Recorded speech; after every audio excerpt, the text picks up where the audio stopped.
Middle Georgia and Life go to 2 overtimes in a great NAIA basketball game. Montana Tech falls for the third time, and we have Steve Drabyn. He's the head men's basketball coach. Bethel Pilots. Cascade Hoops Talk starts right now.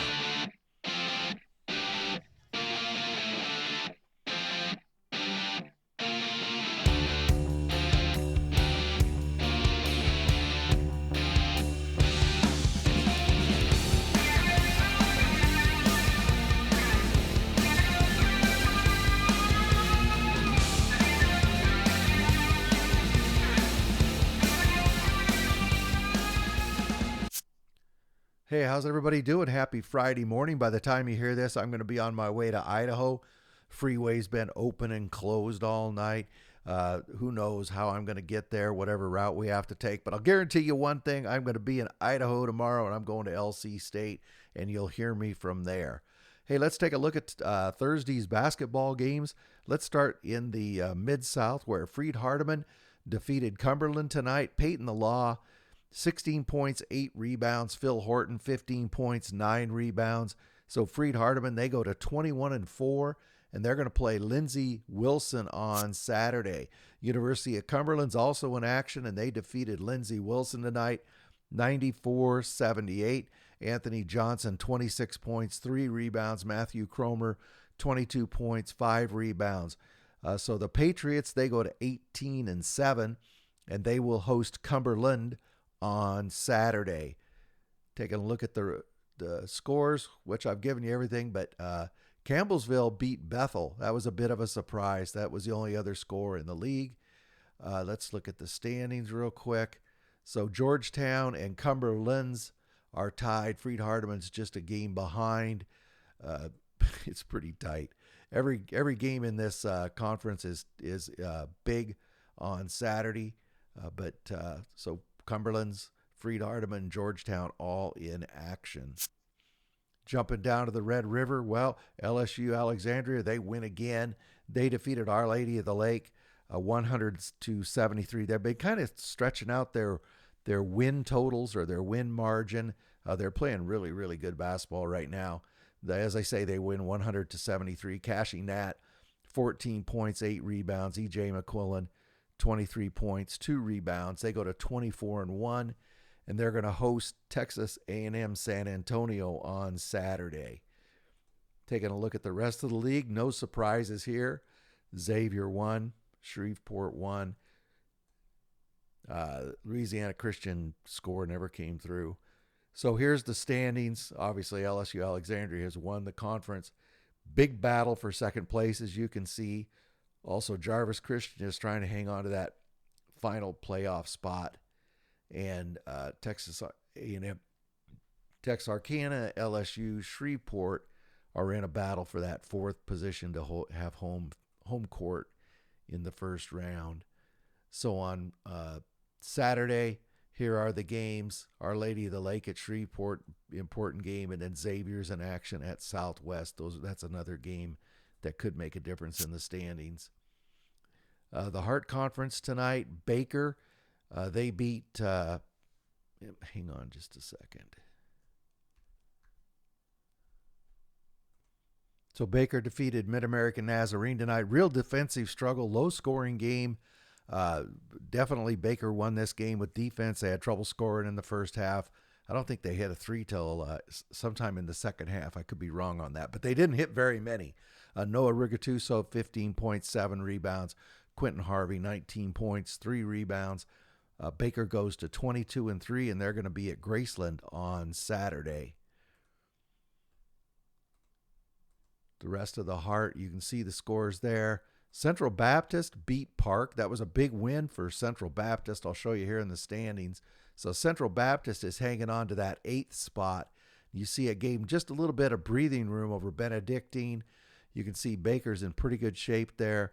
Mid-American Nazarene and Park stay 14-8. They're both tied for 4th or 5th, however you want to look at it, but they're battling for that last home court position because Park fell tonight as well. Right? Yeah, Central Baptist. So on Saturday, Park is going to be at Clark. Look at that game. That's going to be important. Mid-American Nazarene's going to be at Culver Stockton. Baker at Graceland, as Graceland is trying to battle for second place with Peru State.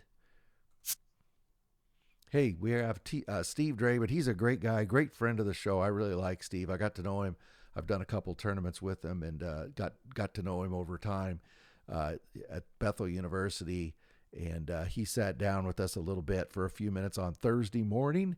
And of course, they have that big game with Grace coming up on Saturday, which is going to be a benefit game. So if you're in that area, man, think about getting over there to that, because all that money it goes to the benefit. So let's talk to Steve Drabyn, head men's basketball coach, Bethel Pilots.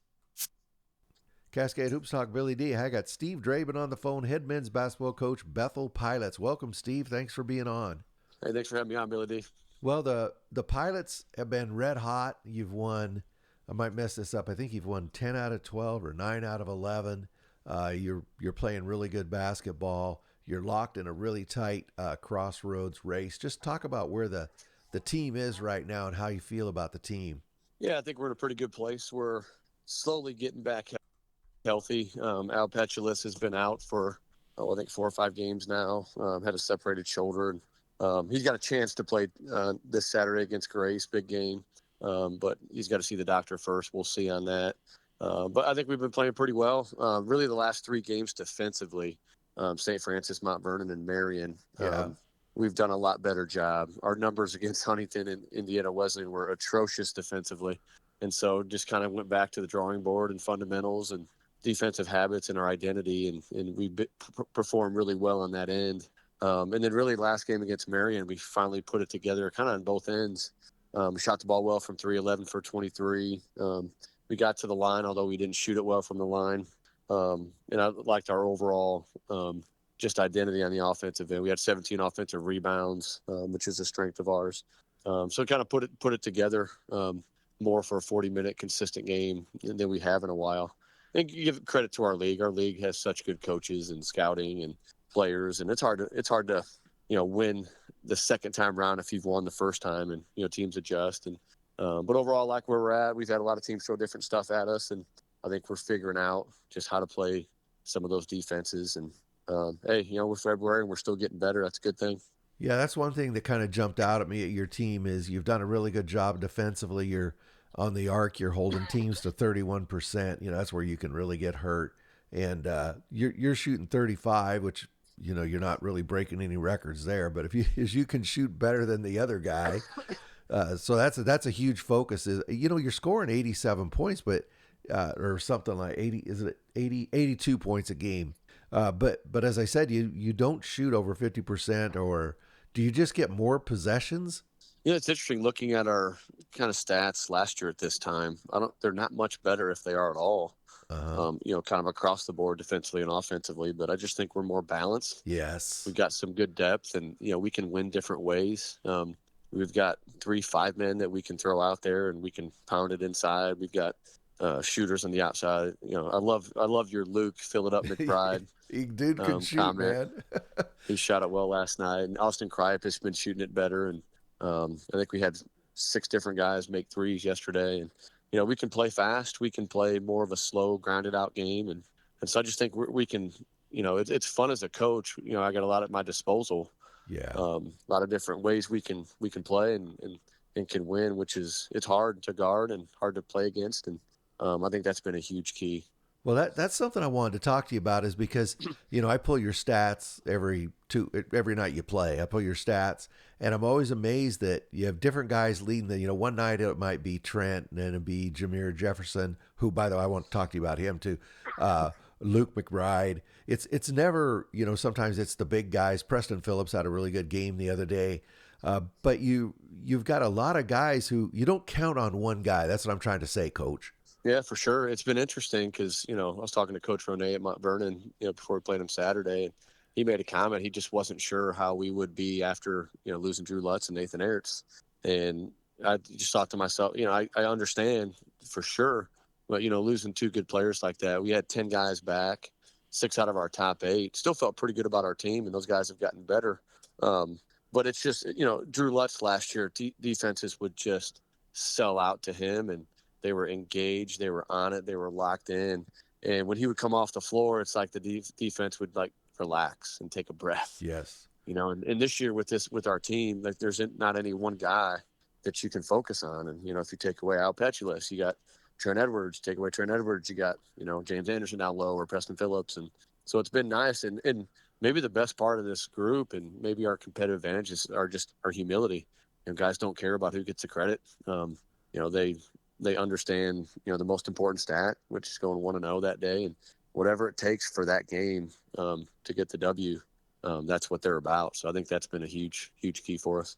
I want to go back to Jameer Jefferson just for a moment. Last year I watched him. I thought he was really a top drawer defender.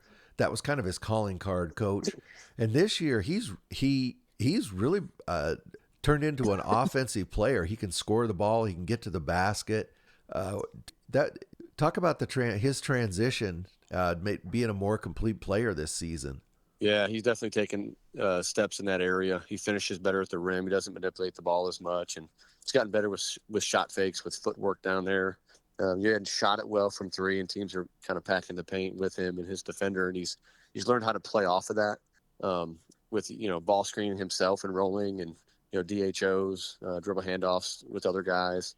But the best part about him, in my opinion, is just he doesn't let us have a bad practice. He brings it every day.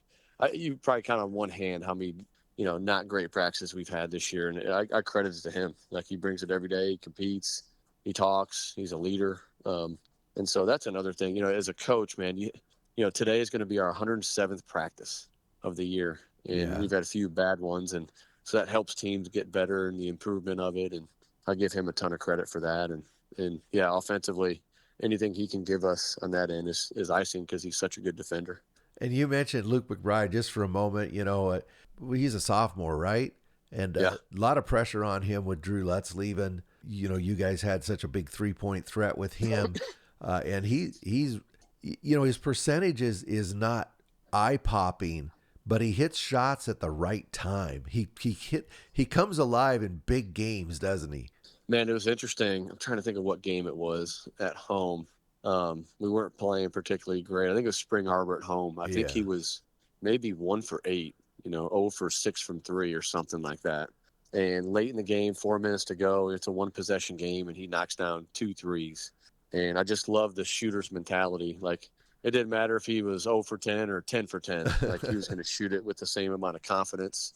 And I love that. He's coach's kid, and his dad was his high school coach, Mike McBride at Norwell, and his dad was a 95 national champion here at Bethel. So, and then his grandpa, Steve McBride, went here as well. So he's a third-generation Bethel guy. Oh, wow. But just tough kid, coach's kid, disciplined, knows how to play. Like, you know what you're getting from Luke. You're locked in that tough crossroads race. You're 1 game up on Grace as we speak.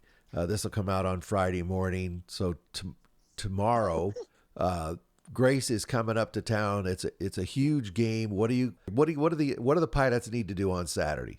Yeah, I mean, I'm just excited for the game. I think it's just 2 great schools, and I think Coach Scott Moore and Jordan Widener and Stephen Halstead do a great job just running their team, and they're tough and they're together and they've got great culture. And me being here 6 years, same amount of time Scott's been there. Scott's been there a lot longer, just as an assistant coach, but just kind of figuring out the league and getting to know the league and understanding it. It's such a highly skilled league, and guys know how to play.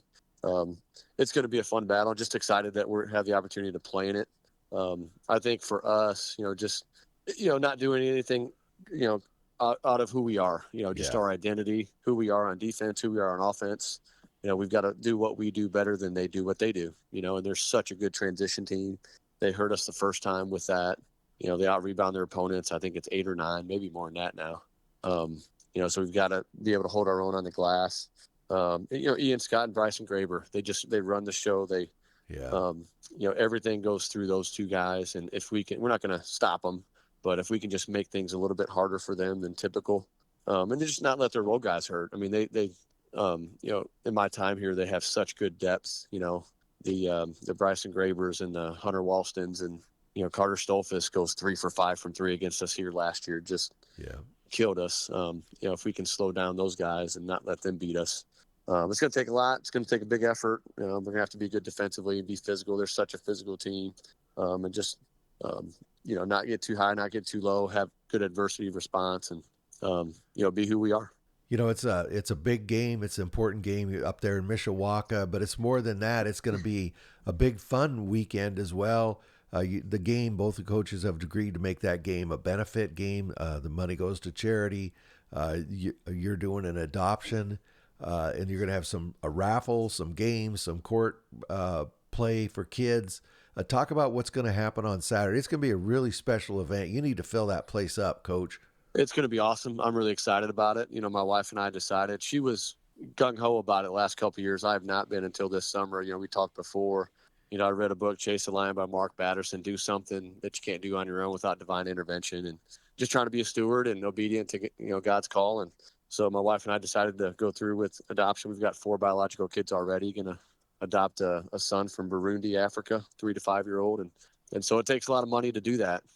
We don't have the money to do it. So got the idea I was an assistant at Lipscomb University under Casey Alexander, and Philip Hutchinson, our athletic director, would do an adoption game every year. And so kind of got the idea from that. And my wife has done a ton of work just with raffles and games and things that you can do to help donate towards our cause. And so, props to Grace. They posted it the other day. And you, Billy D, props to you for posting it as well. And, we're hoping to get the word out and raise some money to help us bring a child over, over to our family. And so it's going to be a good environment, good game. And, the game is awesome and great, and it's important. But, there's more important stuff in life. And if we can help someone see the gospel in a fresh and different way and, bring somebody closer to a relationship with Jesus, hey, that's what it's all about. And these 2 institutions do that in great ways.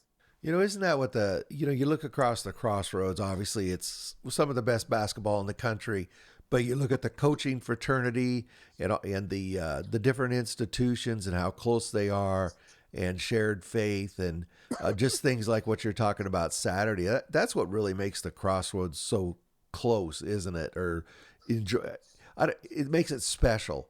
But the great basketball, the question I have in my mind, it's more of a rhetorical.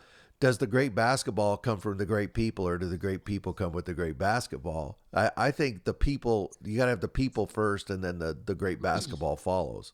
Hey, there's no doubt. And that's one of the things I've been so impressed with this league.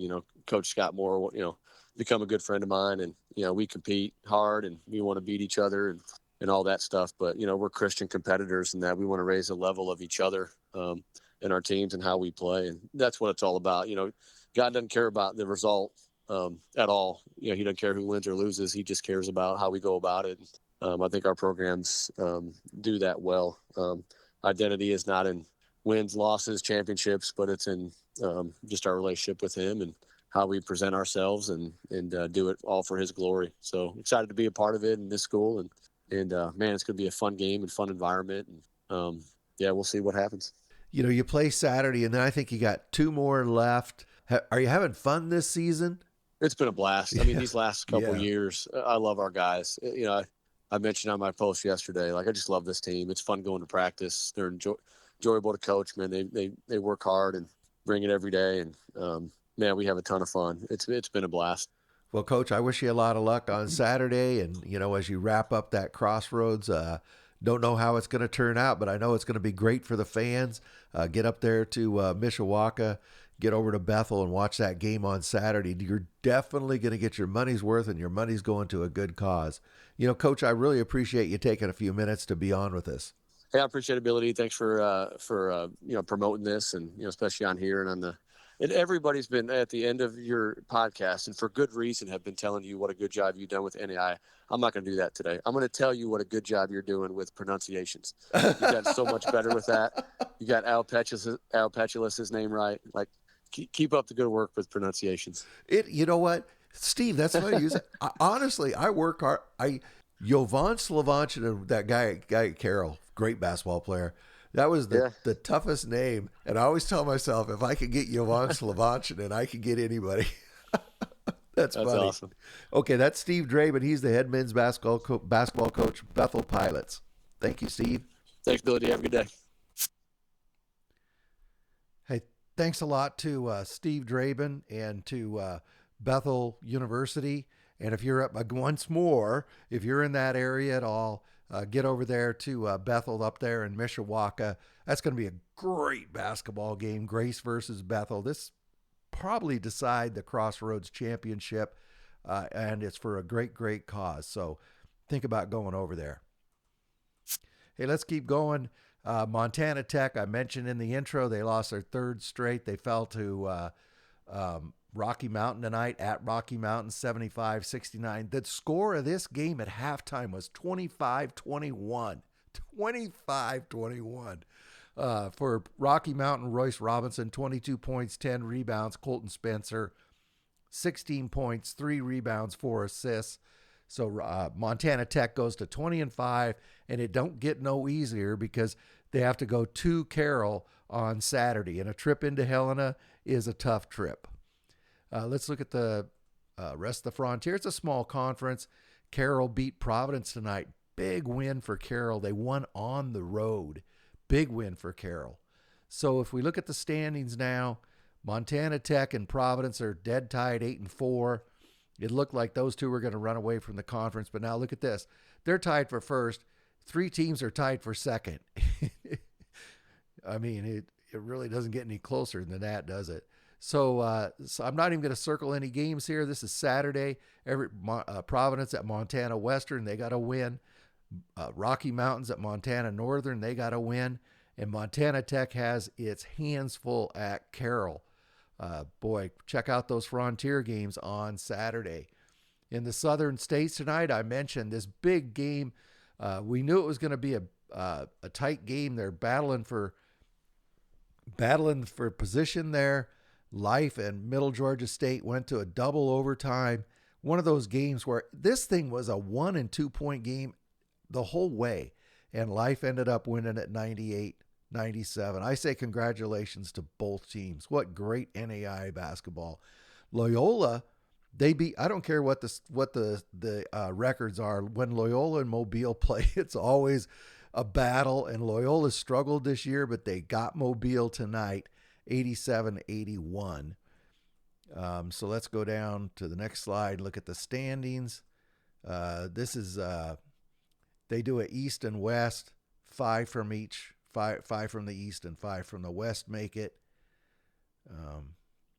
So there you can see him. William Carey's pushing Mobile with that loss. So a couple big games that I've circled for Saturday. Dalton State's going to be at Loyola. At Loyola, always tough. Middle Georgia is going to be at Point. To the American Midwest, Central Baptist played tonight. They beat Williams Baptist 102-58. Sage Bourbon, 15 points, 5 assists. Brian Alexander, 24 points, 2 rebounds. So Central Baptist is 22-4, and they're going to be at Hannibal LaGrange on Saturday. Here's the rest of the scores in the conference. Missouri Baptist beat Crowley's Ridge. That was a good win for Missouri Baptist. Kind of hurt Crowley's Ridge a little bit. Looking at the standings, remember this is an 8-team playoff. Crowley's Ridge and Hannibal LaGrange are within a half a game for that Final Four spot. Central Baptist and William Woods have been kind of trading back and forth that lead. There's only 2 games left. There's not going to be much more trading. So what's going on Saturday? Central Baptist is at Hannibal LaGrange, one of those teams battling Crowley's Ridge, and Crowley's Ridge is at William Woods. Also, keep an eye on this. Let's see, where is it? Nope. Sorry, I think I made that up.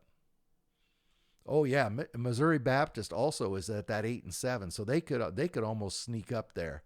But I think these are the 2 key games. In the Sooner 2 games tonight, Mid-America Christian won, and John Brown beat Oklahoma Panhandle. Oklahoma Panhandle's been on a roll, but John Brown, just a little too much for him tonight. So looking at the standings, Nelson maintaining that 1-game lead over the whole rest of the conference almost. Look at that. 1 game separating the 2 through 5. And then Oklahoma Panhandle just hanging on to that 8th spot, being pushed by UNT Dallas. Saturday, Texas Wesleyan's at Mid-America Christian. Panhandle's going to be at the Ozarks. Langston is going to be at Central Christian. Big game. Central Christian has proven to be tough at home. We'll see what happens with that. This is going to be a good game. Wayland Baptist is going to be at John Brown. Something's got to give in the Sooners. Somebody's going to win it, and somebody's going to get second, and somebody's going to get third. We'll see what happens. Chicagoland tonight, a couple of games of note. Indiana South Bend beat St. Xavier, and Governor State beat St. Francis. Tough loss for St. Francis. And there's the rest of the scores. Here's the standings. St. Francis is holding on by a game over Indiana Northwest, and you can see South Bend is another game back, and then one more game back is Xavier. Saturday, Viterbo is going to be at Indiana South Bend. Holy Cross is at St. Xavier. And Indiana Northwest is going to host St. Ambrose. Those are the games that have the most potential to move the standings. River State's tonight. One game. Alice Lloyd defeated West Virginia Tech. Costly loss for West Virginia Tech. They're battling for that 4 spot in the East. They got 2 games down in the loss column to Shawnee State now. Tough loss. But look at Alice Lloyd, Rio Grande, and IU East are all tied for the East Division. The West Division is a little bit more defined. So what's going on Saturday? Rio Grande is at West Virginia Tech. Alice Lloyd is at Midway, and Indiana East, IU East is at Shawnee State. To me, that's a really confusing conference. In the KCAC, Oklahoma Wesleyan's playing great basketball right now. They went through a little bit of a rough stretch, but they beat Ottawa tonight. That was a big win for them. Also, Kansas Wesleyan knocked off Bethel. Kansas Wesleyan has struggled this year, but they're kind of playing the role of the spoiler, and they spoiled tonight. Here's Bethel right here. Look at they're battling for that. They could fall below that 4 spot. Tough loss because that 6 never updated. The 6th loss because that game didn't get finalized in Presto. So that they have 13 and 6. They're tied with these other 2 schools, and Oklahoma Wesleyan now has a full a game over Friends. Saturday, Bethel is going to be at Ottawa, Friends at McPherson, and St. Mary at Tabor. Oklahoma Wesleyan is going to be at York, but that's a game that Oklahoma Wesleyan should definitely win. In the HBCU, Philander Smith knocked off Dillard. Good win for Philander Smith. Rest of the scores there, no surprises. So Tougaloo continues to lead the conference by a game. Dillard and Stillman are tied for second. On Saturday, Wiley's going to be at Dillard, and Philander Smith is going to be at Suno. I believe this is going to be a good game here. Mobile at Stillman, but it's a non-conference game. And in the Wolverine Hoosier, there was a grand total of 1 game. Rochester Christian was at Michigan Dearborn. Rochester beat Michigan Dearborn. Updated standings. Remember, these guys play a these 4 play a semifinal to decide who's gonna round out these other 6 to make it 8 for a regular playoff. So you want to stay above these 4. So Rochester right now has a slight advantage. Indiana Tech's going to win the conference. It's a big battle for second. I still think Madonna's going to get second. We'll just have to see. So what's happening on Saturday? Cornerstone is at Clary. Michigan Dearborn is at Madonna. Indiana Tech is at Lords. That's going to be a good game. That's a momentum game. Both those teams want momentum here at the end of the regular season. Hey, that's all I have. Like I say, by the time you listen to this, I'm going to be trudging through the snow either over the Mount Hood or down the freeway, whichever road they open up. And hopefully you'll hear from me at LC State. Beautiful place over there. Beautiful gym. A great place to watch basketball. Big basketball games this week. Get out, take your family. It's I don't know if you know this, but it's a really good deal to go to a NAIA game. It's the best entertainment value in America. Thank you very much for supporting our podcast. Please like and subscribe. Get out to your local NAIA school, because NAIA basketball is the best entertainment value in America.